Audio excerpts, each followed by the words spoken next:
तो हम लोगों को इसमें दो थ्योरम पढ़ना है। एक है पैरेलल एक्सिस थ्योरम और दूसरा है परपेंडिकुलर एक्सिस थ्योरम। परपेंडिकुलर को शॉर्ट फॉर्म में ऐसे लिखते हैं, ऐसे perpendicular r. Parallel axis theorem last time हम लोग पढ़ लिए थे। आपको ये बताए थे कि अगर कोई भी बॉडी दिया हुआ है तो उसका मोमेंट ऑफ इनर्शिया किसी एक्सिस के अबाउट होगा, axis passing through centre of mass plus mr²। लेकिन दोनों एक्सिस पैरेलल होना चाहिए। एक एक्सिस ऐसे है और दूसरा एक्सिस ऐसे है तो इसमें पैरेलल एक्सिस थ्योरम नहीं लगेगा। पैरेलल एक्सिस थ्योरम नाम ही से क्लियर है कि दो एक्सिस कैसा होना चाहिए, पैरेलल। परपेंडिकुलर एक्सिस थ्योरम में क्या होता है पहले जरा समझ लो। जैसे ये अगर कोई 2 डायमेंशनल फिगर है, 2 डायमेंशनल फिगर, 3 डायमेंशनल फिगर और 1 डायमेंशनल फिगर। फिगर करने का मतलब मास का डिस्ट्रीब्यूशन। ये इसको आप डिस्टिंग्विश कर सकते हैं। जैसे एक सॉलिड स्फीयर है तो वो कैसा फिगर है, 3 डायमेंशनल। और एक प्लेट है, रेक्टेंगुलर प्लेट हो या स्क्वायर प्लेट हो या सर्कुलर प्लेट हो, वो 2 डायमेंशनल फिगर है। और एक वायर है, 1 डायमेंशनल फिगर है। अगर सिलेंडर कहें, सिलेंडर ये 3 डायमेंशनल फिगर। वायर और सिलेंडर में यही फर्क है कि सिलेंडर का अगर cross sectional area tending to 0 हो जाए तो उसको वायर कहें। जब वायर हो गया तब वो 1 डायमेंशनल फिगर हो। ये अगर कोई 2 डायमेंशनल फिगर है, मतलब एक रेक्टेंगुलर प्लेट हम डेट कर लेते हैं और कोई भी 2 एक्सिस लेते हैं, एक ये एक्सिस है और दूसरा ये एक्सिस है, ये दोनों परपेंडिकुलर है और इसके प्लेन में है। ये सपोज एक्स एक्सिस, ये वाई एक्सिस। तो इस एक्सिस के अबाउट इसका मोमेंट ऑफ इनर्शिया को आई एक्स कहेंगे और इसके अबाउट इसका मोमेंट ऑफ इनर्शिया को आई वाई कहेंगे। ये आई जेड के बराबर होगा। पॉइंट ऑफ इंटरसेक्शन से जो एक्सिस पास करेगा और प्लेन के परपेंडिकुलर होगा, ये आई जेड के बराबर होगा। I x plus I y equal to I z. जहां पर I x and I y क्या है, I x and I y moment of inertia है इस दोनों एक्सिस के अबाउट जो कि इसके प्लेन में है, और आई जेड है जो कि इसके प्लेन के परपेंडिकुलर है। किसी भी दो का सम तीसरा नहीं होगा। अगर तुम कहो सर इसका और इसका सम ये हो जाएगा, हम नहीं। किसका किसका जो प्लेन में रहे उसका सम परपेंडिकुलर वाले को। ठीक है, एक पॉइंट तो ये है। दूसरा पॉइंट ये है कि ये थ्योरम वैलिड है केवल 2 डायमेंशनल फिगर के, 1 या 3 डायमेंशन के लिए वैलिड नहीं। तो लिखिए पहला point,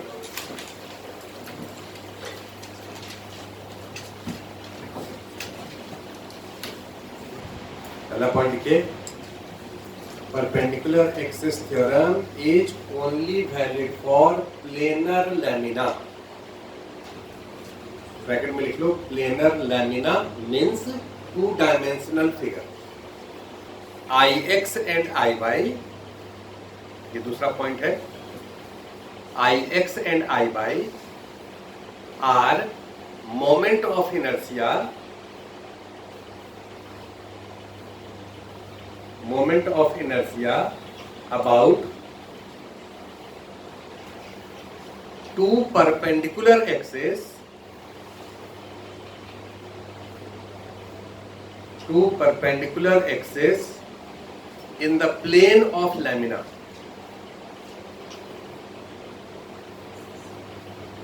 In the plane of lamina, and IZ is mi about point of intersection of x and y, mi about point of intersection of x and y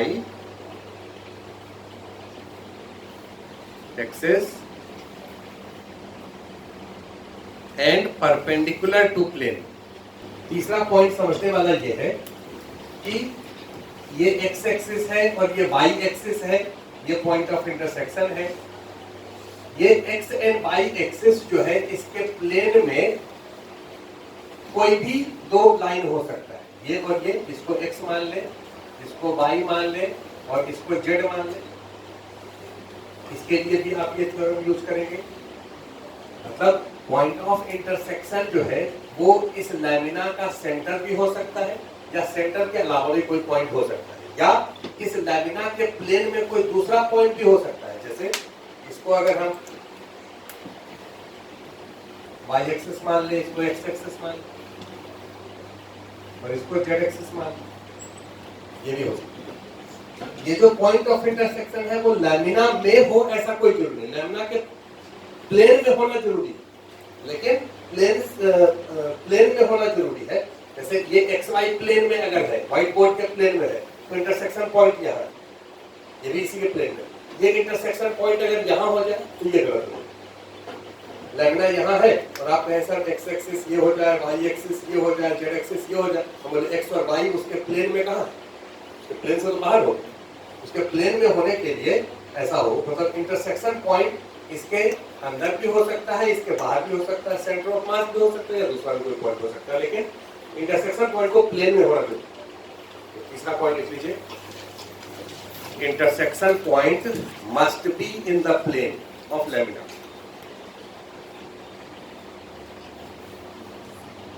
intersection point must be in the plane of lamina.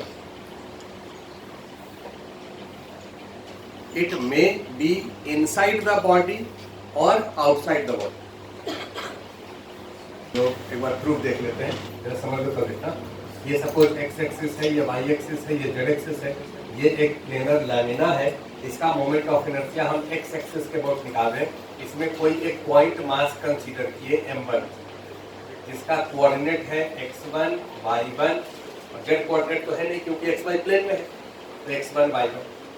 ये दूसरा point mass है m2, इसका coordinate है x2 y2। ये point mass है mn, बहुत सारे point mass के मिलने से बना है xn y। अब हम इस पूरे का moment of inertia x axis के अबाउट निकाल रहे हैं। मोमेंट ऑफ इनर्शिया होता है mr², पॉइंट मास का मास इनटू डिस्टेंस का स्क्वायर। तो ये जो पॉइंट मास है उसका ये डिस्टेंस कितना होगा, y1, और ये डिस्टेंस कितना होगा, y2, और ये डिस्टेंस कितना होगा, yn। डिस्टेंस केवल पूछ रहे हैं, प्लस माइनस से फर्क नहीं पड़ेगा क्योंकि माइनस तो कोऑर्डिनेट होगा ना, स्क्वायर करेंगे तो प्लस ही हो जाएगा, तो डिस्टेंस तो जैसा प्लस ही होगा। मोमेंट ऑफ इनर्शिया इस पूरे का लिखेंगे x एक्सिस के अबाउट, मतलब ix। तो क्या लिखोगे, होगे m1 y1², इसका m2 y2², इसका mn yn। उसी तरह से अगर y एक्सिस के अबाउट लिखें, ये डिस्टेंस कितना होगा बोलो, x1, और ये डिस्टेंस कितना होगा, x2, और ये डिस्टेंस कितना होगा, xn। तो iy अगर पूछे तो क्या लिखोगे, iy m1 x1², m2 x2², mn xn। अब इस दोनों को जोड़, अब i z निकालो, अभी जोड़ते हैं थोड़े बाद। ये है z एक्सिस, ये देख लो z एक्सिस। अगर पूछे इस वाले पॉइंट का z एक्सिस से डिस्टेंस कितना है तो कहोगे सर ये r1, और r1 कितना होगा, y1² प्लस x1² का अंडर रूट। इस वाले पॉइंट का डिस्टेंस पूछे तो कहोगे r2, और इस वाले पॉइंट का डिस्टेंस पूछे तो कहोगे rn। तो इसको लिख सकते हैं m1 r1², बोलो ना, और r1² कितने के बराबर, x1² प्लस y1²। उसी तरह से m2 का अगर लिखे, m2 r2² होगा x2² plus y2², mn rn² xn² plus yn। इस दोनों को जोड़ देंगे तो यही होगा। तो आप कह सकते हैं iz equal to ix plus. ये प्लेनर लैमिना के लिए ही ये केस वैलिड। अगर इसका थिकनेस इतना मोटा रहेगा तब x square plus y square z square नहीं होगा, तब उसका कोऑर्डिनेट अलग अलग चेंज कर जाएगा। मतलब इसका प्लेनर लैमिना किसको कहेंगे? जिसका थिकनेस नेग्लिजिबल हो या कम हो, उसको प्लेनर लैमिना कहेंगे। लेकिन अगर हम ये बुक कहें तो बुक को हम लोग प्लेनर लैमिना, इसको क्यूबॉइड कहेंगे, तो उसका मोमेंट ऑफ इनर्शिया उसमें अगर ये लगा देंगे तो गलत होगा, क्योंकि उसका जेड कोऑर्डिनेट भी हो जाएगा। ये जितना भी पॉइंट है उसका क्या हम जेड कोऑर्डिनेट लिए हैं? केवल एक्स और वाई। ये एक स्क्वायर फ्रेम है, इसमें 4 वायर है, मास m length l, each wire का मास m है और लेंथ l है, और इसके अबाउट मोमेंट ऑफ इनर्शिया निकालना है। ये क्वेश्चन है। तो आप क्या किए कि इसका मोमेंट ऑफ इनर्शिया इसके अबाउट पहले निकाल लिए, फिर पैरेलल एक्सिस टर्म से इसके अबाउट निकाल लिए। अब एक का निकाल लिए तो सबका सिमिलरली होता ही होगा, 4 से गुणा कर। ये तो लास्ट क्या बनाएंगे? आप इसको ऐसे अगर सोचे तो देखिए सर, इसके अबाउट हम लोग मोमेंट ऑफ इनर्शिया पहले निकाल लें। ये एक एक्सिस है, इसके अबाउट मोमेंट ऑफ इनर्शिया कितना होगा ये कैलकुलेट कर ले, तो आसान है कैलकुलेट करना। ये जो एक्सिस है उसके अबाउट इसका मोमेंट ऑफ इनर्शिया, ये एक स्ट्रेट वायर है और ये एक्सिस इस वायर के सेंटर से पास हो रहा है, लेंथ के परपेंडिकुलर है। ये तो याद है 1/12 ml²। तो इसका लिख दिए 1/12 ml²। इसका भी हो गया 1/12 ml²। 2 से गुणा कर दिए। इसका कितना होगा? इसका मोमेंट ऑफ इनर्शिया इसके अबाउट ml/2 का स्क्वायर। लास्ट में बताए थे, फिर भूल गए। यहाँ देखो, ये एक रॉड है जिसका मास m लेंथ l है और इस एक्सिस के अबाउट मोमेंट ऑफ इनर्शिया निकालना है। ये एक्सिस है, तो इस एक्सिस से इसमें जो भी पॉइंट मास लेंगे, ये dm है, तो इसका डिस्टेंस ये कितना है? l/2। ये दूसरा पॉइंट मास का डिस्टेंस l/2। जितना भी पॉइंट मास इसमें लेंगे सबका डिस्टेंस l/2 होगा ना, तो ये डिस्टेंस l/2 है। तो इसका मोमेंट ऑफ इनर्शिया लिखेंगे तो आप कहेंगे dm into l/2 का स्क्वायर, मतलब l²/4। अब जितना भी पॉइंट मास है उस सब के लिए ये तो सेम ही रहेगा, तो इसका इंटीग्रेशन जब करोगे तो ये l²/4 बाहर चला आएगा। dm का इंटीग्रेशन इस पूरे के लिए m हो जाएगा, ml²/4। तो इसका मोमेंट ऑफ इनर्शिया हो गया ml²/4 और इसका भी हो गया इसके अबाउट ml²/4। तो टोटल मोमेंट ऑफ इनर्शिया, ये अगर I/Y हम कहें तो I/Y हो गया। सिमिलरली Ix अगर इसके अबाउट पूछे तो सर बिल्कुल सिमेट्रिकल, इसका लिख लीजिएगा तो 1/12 ml², इसका भी 1/12 ml², मतलब इतना ही हो गया, और इसका हो जाएगा ml²/4। तो I/Y और Ix ये दोनों से तुमको IZ निकाल। ये प्लेनर लैमिना है, 2 डायमेंशनल फिगर है, और आपको IZ निकाल। ये होगा IY प्लस I। IZ का वैल्यू हो जाएगा, ये IY है, IY प्लस IX का मतलब 2IX या 2I। इससे डबल, 2 से गुणा करो। देखो नहीं, तो हेडिंग है MI of ring. MI of ring, ring का मास m और रेडियस r है और ये एक्सिस है, ये ऐसे एक्सिस। इस एक्सिस के अबाउट रिंग या तो ऐसे घूम सकता है या ऐसे घूम। इस एक्सिस को अगर लैंग्वेज में लिखना हो तो कैसे लिखेंगे? Axis passing through centre perpendicular to plane. अगर केवल लिखें एक्सिस पासिंग थ्रू सेंटर तो बहुत सारा एक्सिस हो जाए। ये एक्सिस भी सेंटर से पास कर रहा है, ये भी सेंटर से पास कर रहा है, ऐसे जाएगा, ये भी सेंटर से पास। साथ में लिखना पड़ेगा परपेंडिकुलर टू प्लेन। देखो यहाँ पर axis passing through centre perpendicular to plane. अब इसको कंप्लीट होने को तो लिखा। सेमी सर्कुलर रिंग का हम लोग सेंटर ऑफ मास निकाले थे और वहां पर एलिमेंट लेना भी आपको सिखाए थे। एलिमेंट कैसे लेते हैं? थीटा एंगल पर डी थीटा वेक्टर। जब एंगुलर रहता है तो एलिमेंट लेते हैं थीटा एंगल पर डी थीटा वेक्टर, और जब लीनियर रहता है तो लेते हैं एक्स डिस्टेंस पर डी एक्स। तो हम क्या करते हैं कि इस हॉरिजॉन्टल लाइन से, ये सपोज एक्स एक्सिस, यहाँ से थीटा एंगल पर डी थीटा वेक्टर, ये थीटा है और ये इंक्रीमेंट कितना है, डी थीटा। तो थीटा एंगल पर डी थीटा वेक्टर का ये जो एलिमेंट होगा यहाँ पर छोटा सा, इस एलिमेंट को हम लोग क्या कहेंगे, बोलो पॉइंट मास।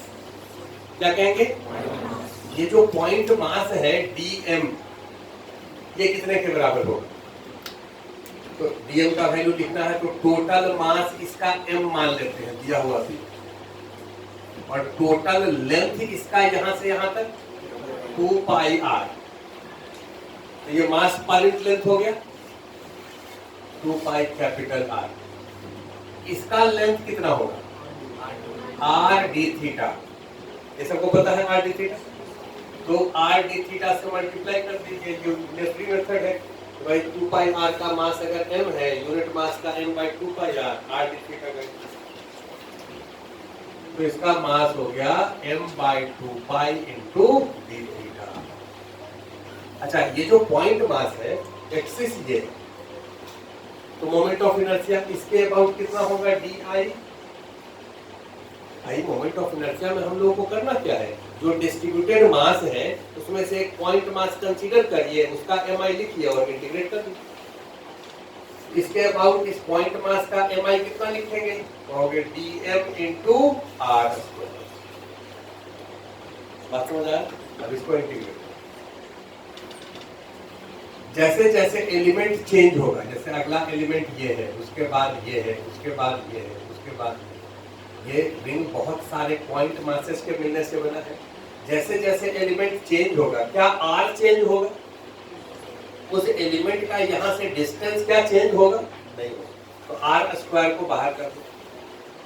डीएम का इंटीग्रेशन इस पूरे पर करेंगे तो कितने के बराबर, एम, मोमेंट ऑफ इनर्शिया हो गया एम आर स्क्वायर। तो बहुत सारे लिमिट यहाँ नहीं रखते, हमें जरूरत ही नहीं पड़ा। अगर यहाँ कोई वेरिएबल रहता तब लिमिट रखना जरूरत पड़ता। तुमको अगर मन है लिमिट रखने का तो लोग तुम्हारा इच्छा भी पूरा कर देते हैं। डी आई को लिख सकते हैं d m into r square. Total moment of inertia होगा, इसका इंटीग्रेशन करना है तो इस डी एम को देखो थीटा के टर्म में वहां लिख दिए, इसको लिख सकते हैं m by 2 pi into d theta, लिख सकते हैं ना, और ये हो गया आर स्क्वायर। अब इसका इंटीग्रेशन करो, जो कांस्टेंट है उसको बाहर निकाल लो, m कांस्टेंट है, 2 पाई कांस्टेंट है, r स्क्वायर कांस्टेंट है, बचा कितना, d थीटा। d थीटा का इंटीग्रेशन करो, इनिशियल यहां से लेकर के क्या है, इस वेरिएबल में ये जो इंटीग्रेशन का वेरिएबल क्या है, थीटा वेरिएबल है, तो थीटा का लोअर लिमिट स्टार्ट तो यहां से हो रहा है और फिर खत्म भी होकर के यहीं पर होगा, तो लिमिट कहां से कहां जाएगा, 0 से 2 पाई। तो तुम्हारा इच्छा पूरा हो गया, इधर लिमिट रख दिए। अब देखो m by 2 pi r square, d theta का integration theta, upper limit minus lower limit, मतलब 2 पाई माइनस 0, 2 पाई हो गया, ये 2 पाई कैंसिल, बचा कितना, m आर स्क्वायर। नाक को ऐसे छूने से फायदा है, ऐसे छूने से फायदा नहीं है, उल्टा हम लोग इसलिए नहीं छुएंगे क्योंकि यहाँ पहले डीएम को थीटा के टर्म में रखे और फिर इस थीटा के लिए इंटीग्रेट कर दिए, तो डीएम का है तो फिर तो नहीं हो जाएगा। तो यहाँ पर जब कोई वेरिएबल यहाँ पर हो, ये तो कांस्टेंट है, बाहर आ गया, डीएम का इंटीग्रेशन इस पूरे का मास हो, क्योंकि इस पूरे रिंग पर आप इंटीग्रेट कर, तो जब इसके साथ डीएम के साथ वेरिएबल हो तभी उस डीएम को उस फॉर्म में रखिए, वेरिएबल के फॉर्म, अदरवाइज उस डीएम को आप वैसे ही छोड़ सकते हैं और इसका इंटीग्रेशन कर लीजिए। आगे से याद रखना है कि डिस्क का मोमेंट ऑफ इनर्शिया होता है half m r square, ring का होता है एम आर स्क्वायर और डिस्क का कितना होता है, हाफ एम आर स्क्वायर। कैसे, ये डिराइव करके दिखा रहे। ये जो डिस्क है इसमें आप एक रिंग कंसीडर करो जिसका रेडियस x है और विड्थ dx है। रेडियस x है और विड्थ dx है, x और ये dx। वाला रिंग सबको दिख रहा है, इसमें भी दिख रहा है, हमारे पास जो डायग्राम है इसमें भी दिख रहा है, यही वाला रिंग आपको दिखाएंगे।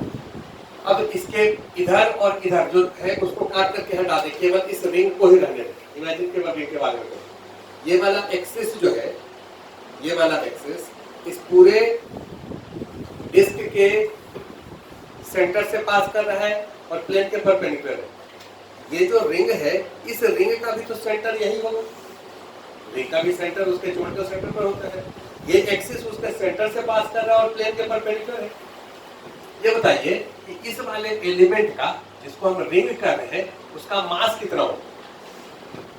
मास बहुत सा आप पहले समझा चुके हैं। देखिए अभी मास का डिस्ट्रीब्यूशन एरिया पर है। मास का डिस्ट्रीब्यूशन किस पर है? एरिया पर है। तो मास पर यूनिट एरिया लिखिए और इसके एरिया से मल्टीप्लाई कर दीजिए। जब लिखिए तो आप इसका मास dm होगा, total mass m, total area pi r square, इसका एरिया 2 पाई x dx। ये जो रिंग है जो रेड से हैच किए हैं उसका एरिया कितना होगा? 2 पाई x dx। तो 2 पाई x dx समझ लिया। देखो ये जो रिंग है, इस रिंग को यहां से काट दो और काट करके इसको सीधा कर दो, तो ये एक स्ट्रिप हो जाएगा। स्ट्रिप समझते हो? स्ट्रिप का मतलब एक ऐसा रेक्टेंगल जिसका विड्थ कम है। जैसे स्केल देखें, स्केल का लेंथ ज्यादा होता है, विड्थ कम होता है, थिकनेस तो कम होता ही है, हम विड्थ की बात करें तो उसको स्ट्रिप कर, इसको यहाँ से ऐसे कट करके और इसको खोल दे, ऐसे सीधा कर दे, तो ये ऐसे ये सीधा स्ट्रिप जैसा हो जाएगा। इसका थिकनेस dx है, ये dx हो जाएगा, विड्थ सॉरी, ये विड्थ dx हो जाएगा। और इसका लेंथ कितना हो जाएगा? यहाँ से यहाँ तक जितना इसका पेरीमीटर है, मतलब 2 पाई x। ये हैच के एरिया कितना होगा? 2 पाई x dx। देख सकते हैं डायरेक्ट, पाई से पाई कैंसिल हो गया, dm का वैल्यू हो गया m by r square into 2x dx। ऐसे बताए थे। और एक तरीका और बताए थे कि देखो मास का डिस्ट्रीब्यूशन अभी एरिया पर तो है ही, मास का डिस्ट्रीब्यूशन आप वॉल्यूम पर भी कर सकते हैं। ये जो डिस्क है इसका वॉल्यूम अगर पूछे तो क्या कहेंगे? पाई आर स्क्वायर इंटू थिकनेस कहेंगे ना। अगर कोई ऐसे कैलकुलेट करना चाहे dm कि इसका पहले डेंसिटी निकाल लें, तो डेंसिटी होगा इसका मास बाई वॉल्यूम, और वॉल्यूम कितना होगा? Pi r square into t. T क्या है? थिकनेस। तो मास बाई वॉल्यूम इंटू इसका वॉल्यूम, ये जो रिंग दिख रहा है, इस रिंग का वॉल्यूम कितना होगा? तो कहोगे इसका एरिया इंटू इसका थिकनेस, और इसका थिकनेस तो उतना ही होगा जितना इस पूरे का थिकनेस। एरिया तो हो गया 2 पाई x dx, और थिकनेस कितना हो गया? t के बराबर। ये थिकनेस ऊपर नीचे तो कैंसिल ही हो गया, यहाँ से पाई कैंसिल हो गया, तो रिजल्ट फिर से नहीं हो जाएगा। मास का डिस्ट्रीब्यूशन एरिया पर हो या लेंथ पर हो या वॉल्यूम पर हो, सब केस में आप मास पर वॉल्यूम लिख करके वॉल्यूम से मल्टीप्लाई कर सकते हैं, पहले भी समझाया। तो इसका आप dm निकाल लीजिए। अब आप क्या करिए, ये तो एक रिंग है जिसका मास आपको पता है, अब इसके अबाउट मोमेंट ऑफ इनर्शिया लिखना है। इसके अबाउट तो कितना लिखोगे? तो सर अभी तो बताए कि रिंग के सेंटर से पास करे और प्लेन के परपेंडिकुलर हो तो mr स्क्वायर होता है। कितना होता है? mr square. तो इसका मोमेंट ऑफ इनर्शिया इसके अबाउट होगा di, क्योंकि एलिमेंट है इसलिए di लिखे। ये कितना होगा? इसका मास dm इंटू इसका रेडियस x का स्क्वायर, dm इंटू x का स्क्वायर। अब इसको इंटीग्रेट करें। इस इंटीग्रेशन में क्या x स्क्वायर को बाहर ला सकते हैं? कहोगे नहीं सर, इसका रेडियस x है, जैसे जैसे रिंग चेंज होगा वैसे वैसे रेडियस चेंज होगा, तो x को बाहर कैसे लाइए? यहाँ पर तो जो एलिमेंट हम ले रहे थे पॉइंट मास, जैसे जैसे पॉइंट मास चेंज कर रहा था, क्या डिस्टेंस चेंज कर रहा था? नहीं कर रहा। इसलिए जहां पर r स्क्वायर कांस्टेंट था तो यहाँ लिमिट रखने का जरूरत नहीं था, dm का इंटीग्रेशन m होगा। लेकिन यहाँ पर अगर x स्क्वायर को बाहर नहीं ला सकते तो फिर dm का इंटीग्रेशन m कर देंगे तो गलत हो जाएगा। आपको इस dm को x के टर्म में अब रखना पड़ेगा और लिमिट रखना पड़ेगा। di का इंटीग्रेशन तो i कर दिए, dm यहां से रखो m by r square into 2x dx into x square. अब इसमें वेरिएबल क्या है? x वेरिएबल, तो x का लिमिट रखो। सबसे पहला जो रिंग है, ये बहुत सारे रिंग के मिलने से बना है। सबसे पहला रिंग का रेडियस 0 होगा और सबसे आखिरी रिंग का रेडियस r होगा। अब इसको इंटीग्रेट कर दीजिए। जो कांस्टेंट है बाहर कर दो, m कांस्टेंट है, 2 कांस्टेंट है, r स्क्वायर कांस्टेंट है, x square into x cube dx का इंटीग्रेशन 0 से r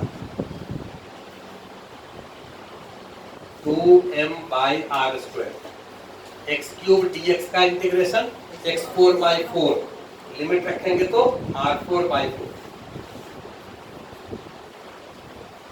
हाफ mr स्क्वायर।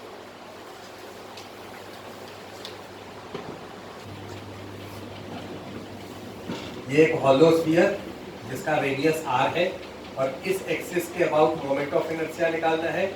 ये एक्सिस इसके सेंटर से पास कर, अब कोई भी एक्सिस अगर सेंटर से पास करेगा तो वो सब सिमेट्रिकल एक्सिस होगा। ऐसे सेंटर से पास करे या ऐसे पास करे या ऐसे पास करे या ऐसे पास करे, सब सिमेट्रिकल होगा क्योंकि मास का डिस्ट्रीब्यूशन इस एक्सिस के अबाउट हर केस में सेम हो। ये बात समझ आ रहा है? तो केवल हम ऐसे कहें कि axis passing through centre of mass, क्योंकि प्लेन तो इसका है नहीं कि प्लेन के परपेंडिकुलर हो। और जैसा ये स्फीयर है बिल्कुल आइडेंटिकल है। इसमें एलिमेंट हम कैसा ले रहे हैं? ये एक्स एक्सिस मान लेते हैं, यहाँ से थीटा एंगल पर ये थीटा है और इसमें इंक्रीमेंट डी थीटा, ऐसा एक रिंग।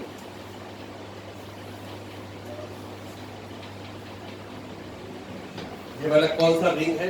ये 3 डायमेंशन में दिखाए तो ये रिंग, ये वाला। इसे हॉरिजॉन्टल से थीटा एंगल ऐसे लिए और एक सर्कल ऐसे लिए और फिर थीटा प्लस डी थीटा लिए और फिर से एक सर्कल बना। उस दोनों सर्कल के बीच में एक रिंग होगा ना, वो वाला रिंग है। ये जो रिंग है डायग्राम में ऐसे देखो, 2 डायमेंशन में वैसे देखो। अब इस वाले रिंग का मास हम लोगों को लिखना है, मास dm। इसका मास dm कितना होगा? इस पूरे का मास m है और रेडियस r है। dm तुम लोग लिख के दिखाओ। इस एलिमेंटल रिंग का रेडियस होगा, ये है r, इसका इधर कॉम्पोनेंट ये r cos थीटा, कितना? r cos theta. तो इसका मास होगा, इस पूरे का मास m, पूरे का सरफेस एरिया 4 पाई r स्क्वायर इंटू इसका एरिया,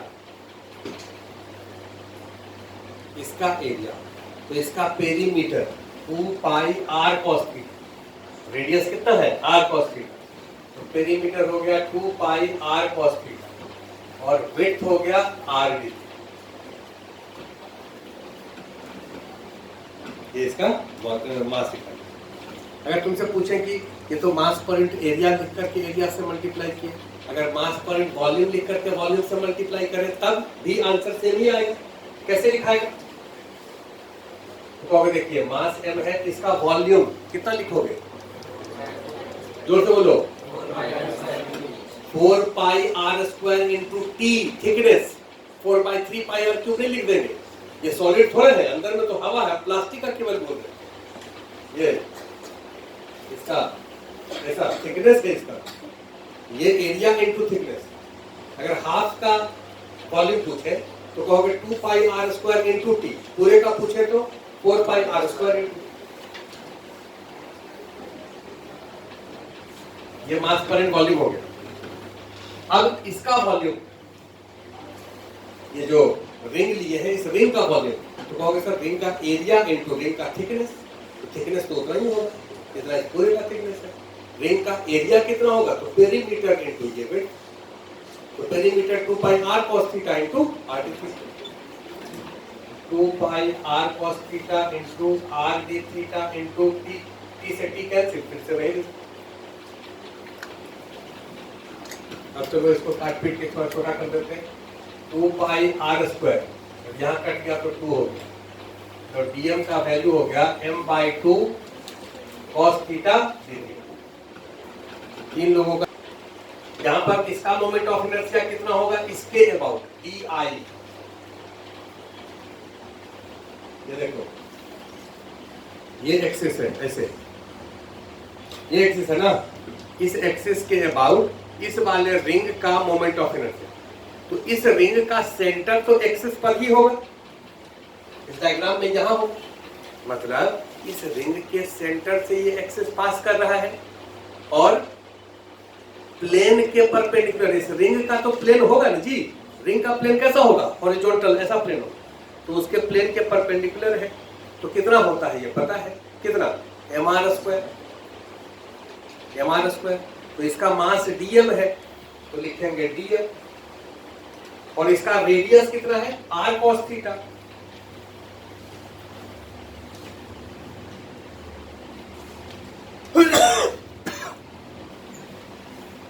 dm इसका मास और इसका रेडियस r cos थीटा, और चूंकि रिंग है तो रिंग का mr स्क्वायर होता है, इसका dm और रेडियस का स्क्वायर करते हैं।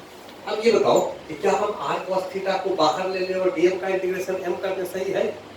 भाई यहाँ m भी वेरिएबल है और थीटा भी वेरिएबल, दो वेरिएबल, तो इस m को थीटा में चेंज करेंगे, वो हम पहले कर चुके हैं, m को थीटा में, तो उसका वैल्यू आप यहाँ रख दीजिए, di का इंटीग्रेशन i होगा और ये होगा m/2 cos theta d theta,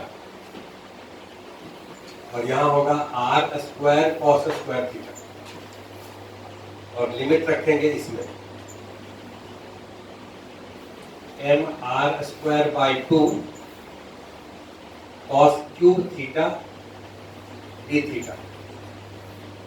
अब वेरिएबल केवल थीटा हो गया, लिमिट बोलो कहां से कहां रखें, इसमें लिमिट रखेंगे इससे इस तक, इसके लिए होगा -π/2 और इसके लिए होगा π/2। ये बात पहले बता चुके हैं, लेकिन फिर भी देखो एकदम नील बटा सन्नाटा हो गया है। हाफ सेल के लिए हम लोग किए थे, इससे पहले सेंटर ऑफ मास निकाले थे, r/2 आया था, वहां लिमिट रखे थे 0 से π/2, वहां क्या रखे थे 0 से π/2। चलो तो इंटीग्रेशन हम लोग एक बार याद कर लें, यहाँ अलग से दिखा रहे हैं, आपको पूछा गया है cos cube theta d theta का इंटीग्रेशन -π/2 से π/2।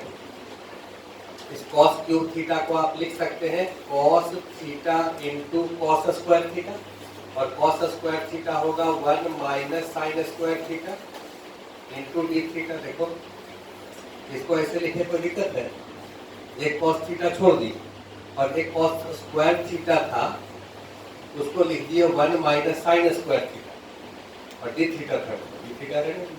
अब हम क्या किए, साइन थीटा को t मान, सब्स्टिट्यूशन मेथड इसको कहते हैं, इसको डिफरेंशिएट करो, तो साइन थीटा का differentiation cos theta d theta, इसका dt, ये cos थीटा और d थीटा ये दोनों मिलकर के dt हो गया, तो दिक्कत ये 1 है और साइन थीटा तो t है ही, तो t स्क्वायर हो गया।